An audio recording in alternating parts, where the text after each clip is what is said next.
सिंघोड़ा कहाँ गया? हमने कहा था उसे यहाँ से हटाना मत। सिंघोड़ा यहाँ है माँ जी, अंशुमन जी की पत्नी के पास।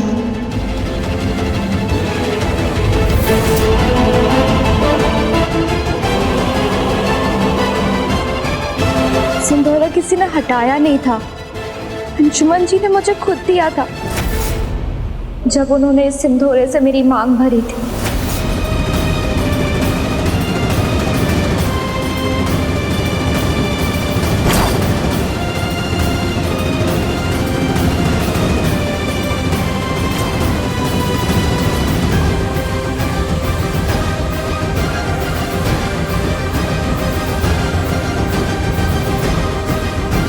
ये लीजिए,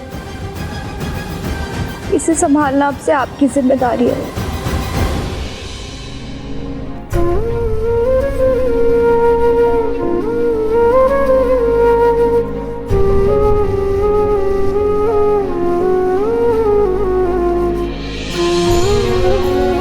सुमन, ये लो अपनी बच्ची।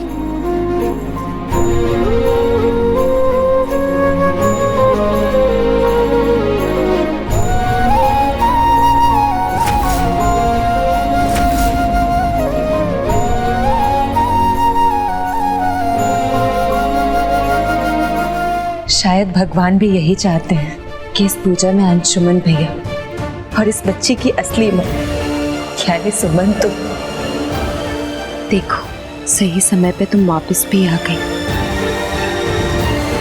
पर जानती हो सुमन, अंशुमन ने इसका नाम भी सुमन रखा है।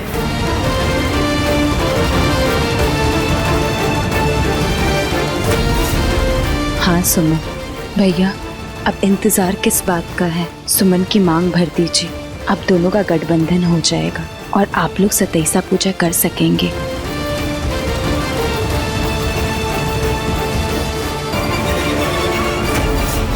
अरे विधाता, ये का नया खेल रच दिया। क्या हो गया तुम लोगों को? है तुम लोगों को का संस्कार विधि विधान शादी खेल खिलवाड़ लगता है? सब सत्यानाश कर रहे हो। भूल गए किसी और का मांग में बढ़ के बउआ ने सिंदूर भरा है, उसका कोई मोल नहीं।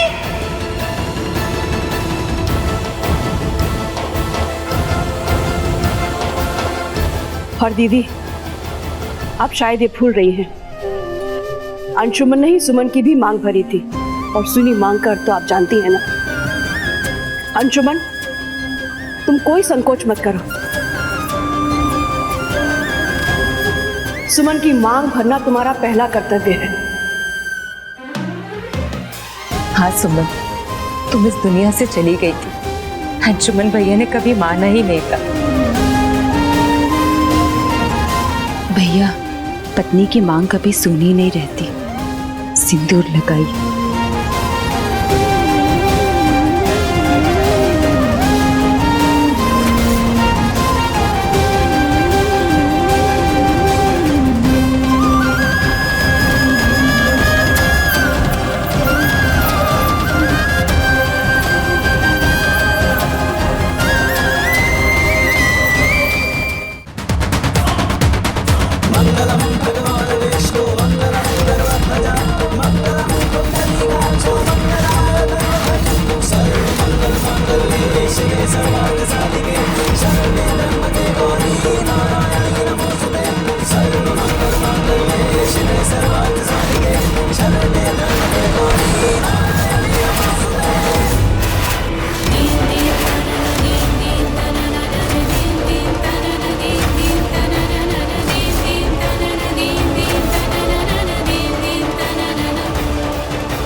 हमें अंशुमन जी से अकेले में कुछ बात करनी है।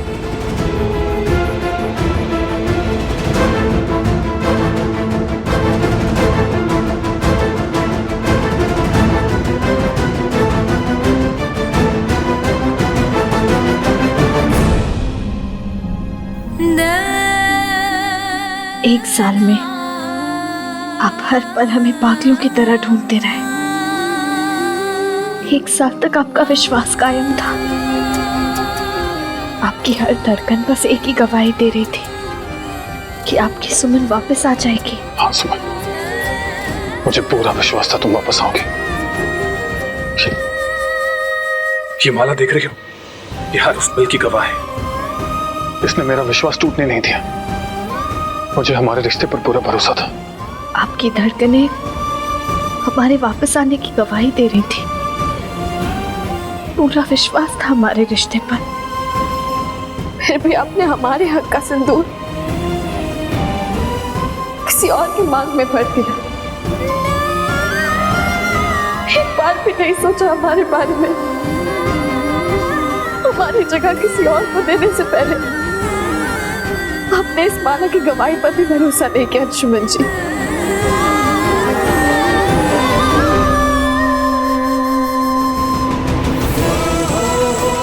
सुमन, मेरे दिल में, मेरी जिंदगी में अगर किसी की जगह है तो वो सिर्फ तुम हो सुमन, सिर्फ तुम।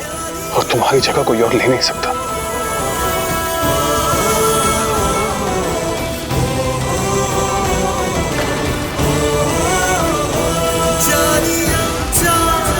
अब आपको ऐसी बातें नहीं करनी चाहिए अंशुमन जी।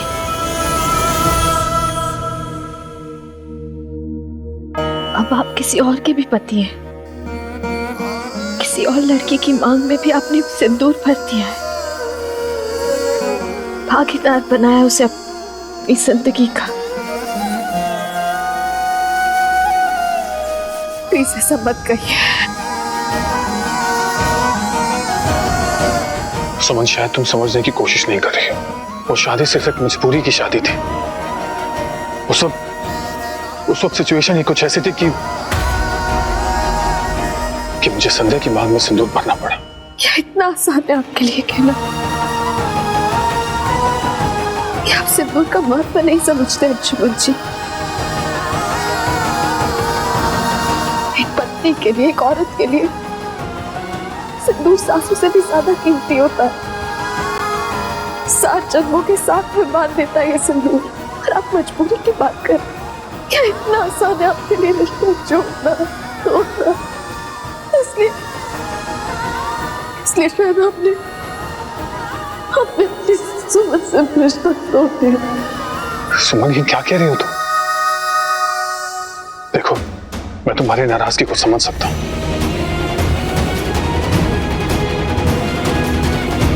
लेकिन मैं तुम्हें एक बात साफ साफ बता देना चाहता हूं। मेरे लिए सबसे बड़ा रिश्ता दिल का रिश्ता होता है, जिसमें सिर्फ तुम हो। और अब तुम वापस आ गई हो ना, तो मेरे मन में कोई दुविधा नहीं। मैं तुम्हारे एक एक सवाल का जवाब दूंगा। सुन, दुविधा मतलब क्या कर रही हो? छोड़ो। अरे क्या कर रही हो? ऐसा मत करो, आपको ये सब करके क्या मिलेगा? छोड़िए हमें, हमारा मर जाना ही अच्छा है। अरे पगला आ गई हो क्या तुम? है? अरे छोड़ो। बाबूजी, देवर जी, छोटकी, देखो क्या हो रहा है यहाँ पे। अरे छोटके बुआ, छीनो इसके हाथ से ही। ये जहर पीना चाह रही है। हम पापा जी से फोन पे बात कर रहे थे कि अब सुमन दीदी भैया जी के लाइफ में वापस आ गई है, तो बस संध्या दीदी ने सुन लिया और रो के खुद को कोसने लगी कि वो किसी पे बोझ नहीं बनना चाहती, इससे अच्छा है कि वो मर जाए। हाँ, तो अब सीखे भी क्या फायदा? कम से कम किसी के सर पे बोझ तो नहीं रहेंगे ना। अरे छोटके बुआ,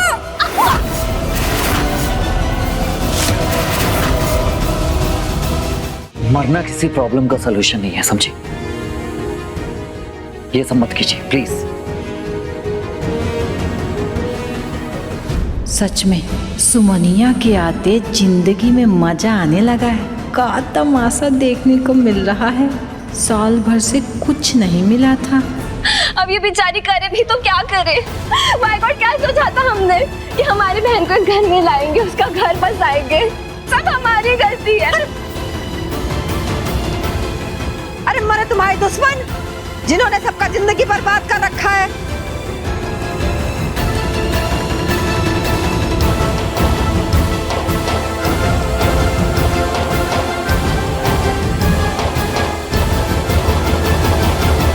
संध्या से मरने की बात करना सही नहीं है। आपके नाम का सिंदूर लगाने के बाद आपसे दूर जाने से अच्छा है कि हम मर जाए।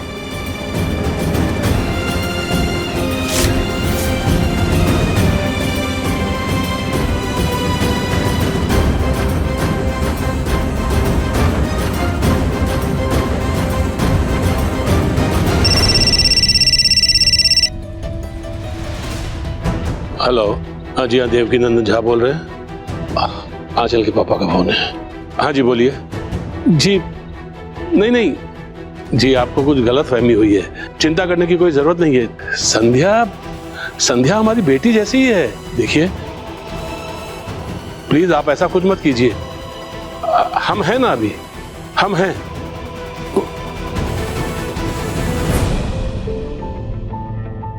दादाजी, क्या कहा आंचल के पापा ने? कह रहे थे कि संध्या को अगर इस घर में मान सम्मान और उसका अधिकार नहीं मिला तो कोर्ट में चले जाएंगे।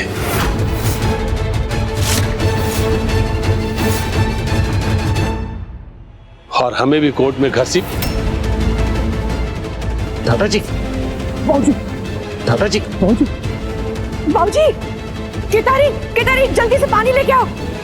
ऐसा कुछ नहीं होगा दादाजी, आप टेंशन मत लीजिए। हम नहीं चाहते कि हमारे कारण इस घर को कोई भी प्रॉब्लम हो या हमारी छोटी बहन का बसा हुआ घर उजड़ जाए। हम पापा से कहेंगे कि हक की बात ना करें। अरे काहे नहीं करे?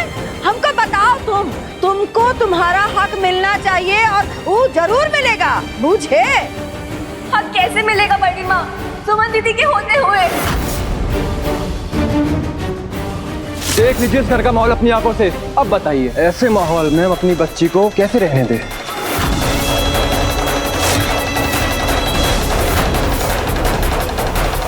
मेहमान जी, बहुत अच्छा किया जो आप आ गए। अरे हमारी बच्ची को ले जाइए, काहे कि जिन्होंने वादा किया था ना कि हमारी बच्ची को गोद लेंगे, उसको अपनाएंगे, वो तो खुद ही असमंजस में झूल रहे हैं कि उनकी पत्नी है कौन।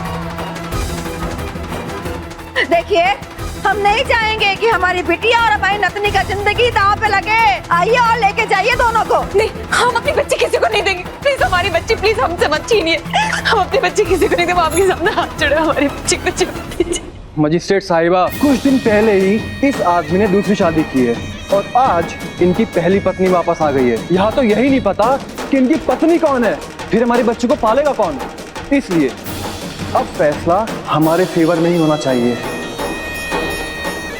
मैं तो यहाँ ये बताने आई थी कि कोर्ट ने एक ऑब्जर्वर अपॉइंट किया है। वो ये देखकर बताएगी मिस्टर अंशुमन और मिसेस संध्या एक पति पत्नी के रूप में इस बच्ची को पालने के लिए कैपेबल हैं या नहीं। लेकिन यहाँ तो पत्नियों के बीच में लड़ाई चल रही है। ऐसे में तो मैं बच्ची को सफर नहीं करने दे सकती, इसलिए हमें फैसला सौरभ के फेवर में ही सुनाना होगा। नहीं, हम इस आदमी को अपनी बच्ची को नहीं छूने देंगे। सुमन प्लीज हमारी बच्ची को बचा लो। हम इसे अपने पास रखना चाहते हैं, प्लीज। अंशुमन भैया, अपनी भांजी को बचा लीजिए। आपने कहा तो नहीं हम हमारे पास ही रहेंगे, प्लीज भैया हमारी बच्ची को बचा। अरे मूर्त बन के काहे खड़ी हो तुम? यही चाहती थी ना तुम? अब तो खुश हो? अरे देख लो, हमारी बिटिया तुम्हारे सामने गिड़गिड़ा रही है, तुमसे भीख मांग रही है। यही चाहती थी ना? अब तो खुश हो जाओ। मना किए थे कि मत आना, यार सब सही है, सब खुश है, अपना मनहूस शक्ल लेकर नहीं आना, लेकिन तुम आ गई। बड़की बहू, तुम पहले से जानती थी कि सुमन जिंदा?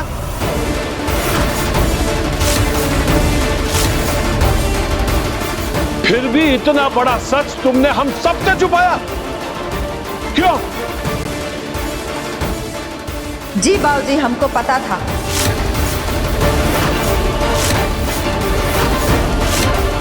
दीदी, आपको जब पहले से ही पता था तो आपने बताया क्यों नहीं कि सुमन जिंदा है?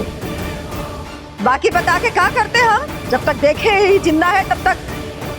अंशुमन बहू, आप संध्या के मांग में सिंदूर भर चुके थे।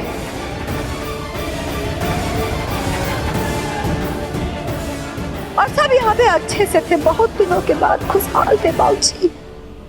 लेकिन देख लीजिए, आ गई ना ये, इसका मनहूस कदम पड़ते ही घर में सब बिखर गया है। हम नहीं चाहते बाबूजी, हम नहीं चाहते कि इसके अशुभ कदम पड़ने से, इसकी मनहूसियत से हमारी नातिन, हमारी बच्ची का जिंदगी बर्बाद हो जाए। बड़की बहू, ये क्या नाम शराब बक रही हो तुम? नहीं बक रहे बाबूजी, सच कह रहे हैं हम।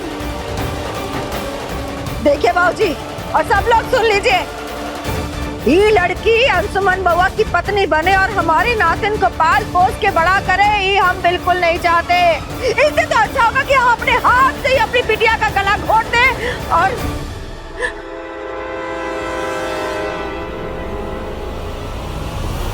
कम से कम इस मनहूस से पीछा छूटेगा हमारा। ये क्या कर रही हैं आप? छोड़िए इसे। छोड़ो पर क्या? बड़ी माँ क्या कर रही हैं आप? बड़ी माँ छोड़िए इसे।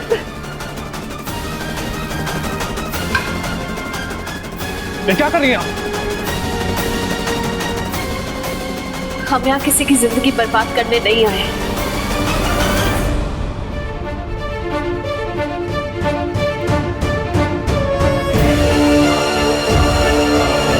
मैम, मिस्टर अंशुमन झा की पत्नी मिसेस संध्या है।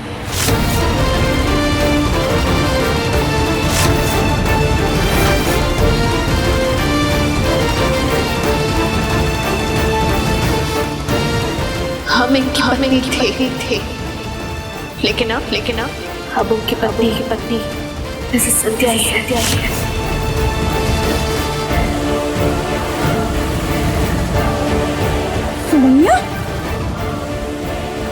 सुमन, क्या कह रही हो तुम? हाँ सुमन, तो ऐसा कैसे कह सकती है?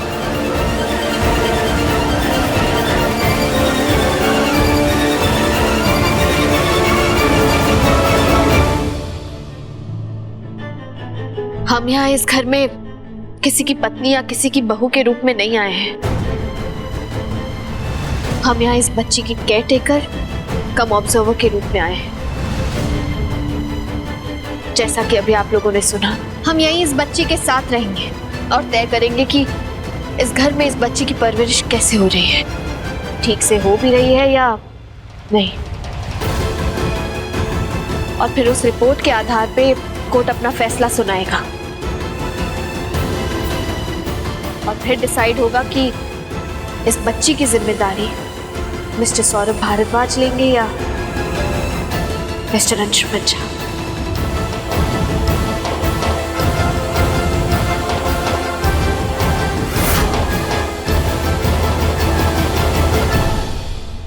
और मैम, हम सुमन उपाध्याय जैसे ही किसी नतीजे पर पहुंचेंगे, हम रिपोर्ट कोर्ट को सौंप देंगे। सुमन उपाध्याय? जी मिस्टर अंशुमन झा, सुमन उपाध्याय। अब हम आपकी पत्नी नहीं है और ना इस घर की बहू।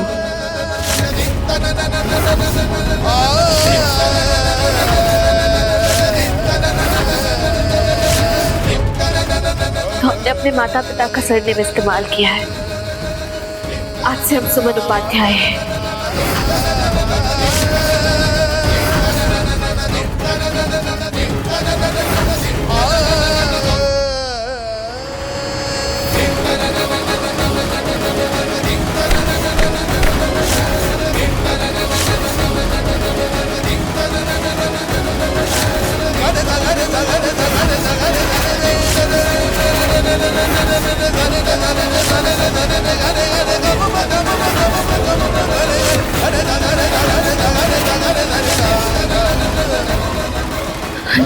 अंशुमन जी,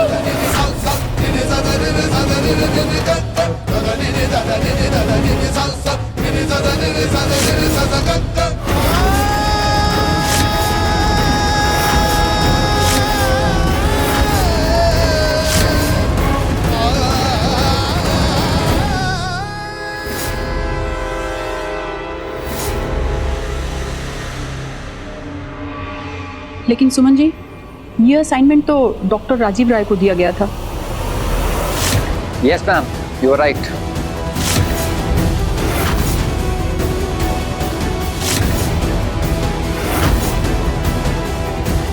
आप बिल्कुल ठीक कह रही हैं। मैं ही हूँ डॉक्टर राजीव रॉय और सुमन को मैंने इस काम के लिए अपॉइंट किया है। She is my assistant.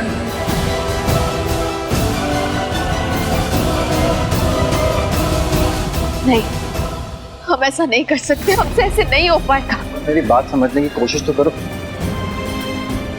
नहीं डॉक्टर, हम ऐसा नहीं कर पाएंगे।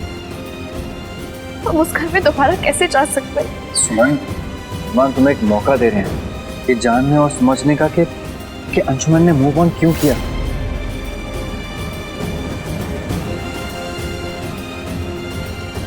आपने ये एम्बुलेंस अचानक से क्यों रोकी? रोकी नहीं, कोइंसिडेंस है कि यहाँ आपकी गाड़ी का ब्रेक फेल हुआ और वहाँ एम्बुलेंस का इंजन बंद हो गया। पता नहीं क्या चाहते हैं भगवान। मैं तो एक क्रिटिकल पेशेंट को अपने साथ लेके जा रहा था। डॉक्टर राजीव,